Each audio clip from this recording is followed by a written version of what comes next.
US investment green card. $800,000 must have legally documented money. Exit period after 3 years. Shuda LP 6302946180. రాష్ట్ర వ్యాప్తంగా పెన్షన్ల పండుగ పెద్ద ఎత్తున ప్రజలందరూ పాలు పంచుకొని నిర్వహిస్తూ ఉన్నారు. కారణం ఏమిటంటే ఏదైతే చంద్రబాబు నాయుడు గారు, పవన్ కళ్యాణ్ గారు, మోడీ గారు అందరూ కలిసి ఏదైతే ఈ రాష్ట్ర ప్రజలకు హామీ ఇచ్చారో, మేము జూలై నుంచి పెన్షన్లో 3,000 నుంచి 4,000 రూపాయలు ఒక కేటగిరీకి, అంగవైకల్యం ఉన్న వారికి 3,000 నుంచి 6,000 ఒక కేటగిరీ, ఇంకా తీవ్ర అంగవైకల్యం ఉన్న వారికి 5,000 నుంచి 15,000, కొంత తీవ్రమైన ఆరోగ్య సమస్యలు ఉన్న వారికి 5,000 నుంచి 10,000 రూపాయలు. ఈ విధంగా 65,18,000 మందికి 4,408 కోట్ల రూపాయలు ఈరోజు పెన్షన్లు పంచబడతా ఉన్నాయి రాష్ట్ర వ్యాప్తంగా. గత ప్రభుత్వం 1,000 రూపాయలు పెంచడానికి 5 సంవత్సరాలు తీసుకుంటే, ఈ ప్రభుత్వం 1,000 రూపాయలు పెంచడానికి అధికారంలోకి రాకముందే దానికి బీజం వేసి పదే స్వీకారం చేసిన 15 రోజులకే మరి 3,000 నుంచి 1,000 రూపాయలు, అదేవిధంగా బకాయిలతో సహా 7,000 పెంచే కార్యక్రమం చేస్తున్న విషయాన్ని ప్రజలు కూడా గమనించాలని చెప్పేసి ఇది చంద్రబాబు నాయుడు గారు, పవన్ కళ్యాణ్ గారి నిబద్ధత. ఈరోజు రాష్ట్రం తీవ్ర ఇబ్బందుల్లో ఉంది. ఆర్థికంగా పూర్తిగా కుదేలైపోయి ఉంది.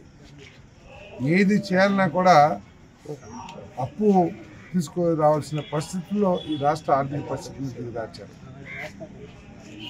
అన్ని ఆస్తులను తాకట్టు పెట్టడమే కాకుండా ఎన్నికల్లో చెప్పినట్టు రాబోయే 20 సంవత్సరాలు వచ్చే ఆదాయాన్ని కూడా తాకట్టు పెట్టి అప్పు తీసుకొచ్చిన ఘనత ఈ ఆంధ్రప్రదేశ్లోనే ఉంటుందేమో అని చెప్పేసి భావిస్తాను. మరి ఇటువంటి పరిస్థితుల్లో వెనకడుగు వేయకోకుండా ఏదైతే హామీ ఇచ్చామో ఆ హామీని నిలబెట్టుకోవాలి. ప్రజలకి ఈ ఆర్థిక అసమానతలను తొలగించడానికి ఈ ప్రభుత్వం పాటుపడాలనే లక్ష్యంతో మరి చంద్రబాబు నాయుడు గారు, పవన్ కళ్యాణ్ గారు కష్టపడుతున్న విషయాన్ని నేను కూడా మీ దృష్టికి తీసుకొస్తా ఉన్నాను. ఈరోజు అభివృద్ధి చేయాలంటే నిధులు లేవు. కేవలం చంద్రబాబు నాయుడు గారి దూరదృష్టి, చంద్రబాబు నాయుడు గారికి ఉన్న అనుభవం, చంద్రబాబు నాయుడు గారికి ఈ పరిస్థితులు చక్కదిద్దగలిగిన ఎక్స్పీరియన్స్ ఉంటూ ఒక్కటే మనకి అవకాశం కనపడుతుందని చెప్పేసి మనం చెప్తాము. ఈరోజు పోలవరం దెబ్బతినిపోయింది, అమరావతిని అందరికీ తెలిసిందే, ఉద్దేశపూర్వకంగా దాన్ని చిత్రం చేశారు. గ్రామాల్లో ఎటువంటి అభివృద్ధి లేదు. సో ప్రజలందరూ కూడా మరి ఎన్నో ఆకాంక్షలతో మాకు విజయం సమకూర్చిన విషయం అందరికీ తెలిసిందే. దాన్ని నిలబెట్టుకోవటానికి, ఆ ఆకాంక్షలు తీర్చడానికి మేము అహర్నిశలు కష్టపడతామని చెప్పేసి మనం చేస్తూ, మరి ఏదైతే ఎన్నికల్లో హామీ ఇచ్చామో 5 హామీలు, ఒకటి ఈరోజు ఏదైతే పెన్షన్ ఇస్తున్నామో అదొకటి, పెన్షన్ పెంపుదల ఒకటి. 2 భయంకరమైన ప్రజల మీద పిడుగు పడ్డట్టు భావించిన ల్యాండ్ టైటిలింగ్ యాక్ట్. ముఖ్యంగా పేద వర్గాలు అందరూ కూడా తీవ్ర కలవరానికి గురయ్యారు. ఏమైపోతుంది, మేము తినక కష్టపడి కూడబెట్టున్న సముద్రం కొనుక్కున్న ఆస్తి ఏమైపోతుంది అని ఒక భయం వారిలో కంపించిందని చెప్పేసి మనం చేస్తాము. మరి అటువంటి చట్టాన్ని పూర్తిగా రిపీల్ తీసేసి ఎటువంటి భయం లేకోకుండా ప్రజలకు భరోసా కల్పించడం కూడా మొట్టమొదటి సంతకాల భాగం అని చెప్పేసి మనం చేస్తాము. అదేవిధంగా రాష్ట్రం మనకు తెలుసు అభివృద్ధి పారిశ్రామికంగా కుంటుపడిపోయిన విషయం మనకు తెలుసు. ఏ రంగమైనా సరే అభివృద్ధి చెందాలంటే నైపుణ్యం కలిగిన మానవ వనరులు, నైపుణ్యం కలిగిన వర్క్ చేయటానికి మరి సిబ్బంది లేకపోతే మనుషులు కావాల్సిన అవసరం. ఆ స్కిల్స్ కేవలం మన కాలేజీలు చదువుతున్న ద్వారానే రాదు. దాంతోపాటు ప్రభుత్వం ప్రత్యేకమైన శ్రద్ధ తీసుకుని ఆ వృత్తిలో ఏ వృత్తినైతే వాళ్ళు ఎంచుకుంటారో ఆ వృత్తిలో నైపుణ్యాన్ని కలిగించడానికి మరి స్కిల్స్ నైపుణ్యాలు పెంచాలనే ఉద్దేశంతో స్కిల్స్ డెవలప్మెంట్. ఈ స్కిల్స్ డెవలప్మెంట్ యొక్క ఉద్దేశం ఏంటంటే ప్రతి కుటుంబాన్ని ఒక యూనిట్గా తీసుకున్నాం. ఆ కుటుంబ ఆర్థిక అవసరాలు కొంతైనా తీరే విధంగా ఆ స్కిల్స్ ఉపయోగపడాలి అనే లక్ష్యంతో ఈరోజు దేశం అంతా కూడా అన్ని కుటుంబాలను సర్వే చేసి వారి సమస్యలు తెలుసుకుని వారి స్కిల్స్ డెవలప్ చేస్తామనేది కూడా అని చెప్పేసి నేను మనం చేస్తూ మరి ఇటువంటివన్నీ కూడా ఏదైతే హామీ ఇచ్చామో ఎన్నికల్లో వాటన్నిటిని కూడా అమలు చేస్తామని చెప్పేసి మనం చేస్తాం.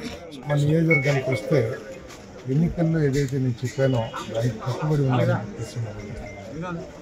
ముఖ్యంగా చింతలపూడి ప్రాజెక్ట్ కానివ్వండి, అదేవిధంగా కిట్కో ఇల్లు కానివ్వండి, ఈ సమస్యలన్నీ కూడా 100% తీరుస్తానని చెప్పేసి మనం చేస్తా ఉన్నాను. నేను చింతలపూడికి ఇప్పటికే ఒక రివ్యూ చేశాము, సంబంధిత మంత్రి గారు కూడా రివ్యూ చేశారు. ముఖ్యమంత్రి గారి దగ్గర కూడా నేను మరి వసంత కృష్ణప్రసాద్ గారు, మన ప్రభాకర్ గారు, శ్రీనివాస్ గారు అందరం కలిసి రిప్రజెంటేషన్ కూడా ఇవ్వడం జరిగిందని చెప్పేసి మనం చేస్తున్నాం.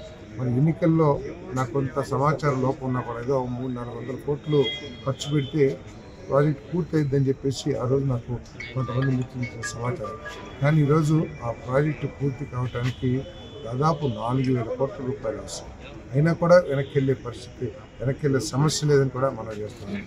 దానికి ఒక 1,500 నుంచి 2,000 కోట్లు పూర్తి చేసినట్టు కృష్ణా జిల్లా వరకు. ఎందుకంటే ఆల్రెడీ నాగార్జున సాగర్ కాలువలు ఉన్నాయి కాబట్టి ఆ కాలువలను వినియోగించుకుని నీళ్ళని పొలాల్లోకి తీసుకెళ్ళడానికి అవకాశం ఉంది. కాబట్టి ఒక 2,000 కోట్లు పూర్తి చేసి మెయిన్ ప్రాజెక్ట్ని కనుక పూర్తి చేస్తే మనం నీళ్ళు వచ్చే పరిస్థితి ఉంది. ఆ విధంగానే ప్రభుత్వం కూడా ఆలోచిస్తుందని చెప్పేసి మనం చేస్తాము. మరి ల్యాండ్ ఎక్విజిషన్, భూసేకరణ ఏదైతే సమస్యగా మారిందో నేను వ్యక్తిగతంగా తీసుకుని వాళ్ళతో మాట్లాడి వాళ్ళని ఒప్పిస్తానికి కూడా నేను ప్రయత్నం చేస్తానని చెప్పాను. అదేవిధంగా ఏదైతే ఈ ప్రాజెక్టుకి కొంత అమౌంట్ ఇంతకు ముందు నుంచే కేటాయించబడి ఉందో డిపార్ట్మెంట్ దగ్గర, ముందు ఆ డబ్బుని భూసేకరణకు వినియోగించడానికి అవకాశం ఉంటుందేమో కూడా పరిశీలించమని చెప్పేసి చెప్పడం జరిగింది. అదేవిధంగా నేషనల్ హైవేస్ వారితో మన డిపార్ట్మెంట్కి చిన్న వివాదం ఉంది. వారి స్ట్రక్చర్ కట్టాలా లేకపోతే మన స్ట్రక్చర్ కట్టాలా అని చెప్పేసి ఆ వివాదం కూడా నేషనల్ హైవే వారితో మాట్లాడి కొంత పరిష్కరింపజేశాను. ఎందుకంటే నేషనల్ హైవే అథారిటీ వారిని, అదేవిధంగా మన సంబంధించిన డిపార్ట్మెంట్ వారిని మన ఏలూరు కలెక్టర్ దగ్గర మీటింగ్ ఒకటి ఏర్పాటు చేసి ఒక ఆమోదయోగ్యమైన ఒక దీనికి వచ్చే నిర్ణయం కూడా వచ్చాయని చెప్పేసి మనవిస్తూ ఇవన్నీ కూడా అడ్డంకులను తొలగించుకుంటూ తప్పకుండా నేను ప్రతిరోజు అవకాశం వచ్చినప్పుడల్లా కలిసినప్పుడల్లా నేను ఇరిగేషన్ మంత్రి గారికి కానీ, ముఖ్యమంత్రి గారికి కానీ, లోకేష్ గారికి కానీ, అదేవిధంగా ప్రిన్సిపల్ సెక్రటరీ గారికి కూడా మాట్లాడాను. ఈ సంవత్సరం ఎట్టి పరిస్థితుల్లో మాకు కేటాయింపులు ఉండాల్సిందే, తప్పకోకుండా 1-2 సంవత్సరాలు మనం పూర్తి చేయాలని చెప్పేసి. అంతేకాకుండా మరి ప్రభుత్వం కూడా శ్వేతపత్రం ఇరిగేషన్ డిపార్ట్మెంట్స్ మీద, అదేవిధంగా మున్సిపల్ శాఖ మీద, వీటన్నిటి మీద కూడా శ్వేతపత్రం ఈ 10-15 రోజుల్లో రిలీజ్ చేసిన తర్వాత తప్పకుండా కార్యాచరణ ముందుకు ఏ విధంగా వెళ్ళాలని దాని మీద ప్రభుత్వం చర్యలు తీసుకుంటుంది.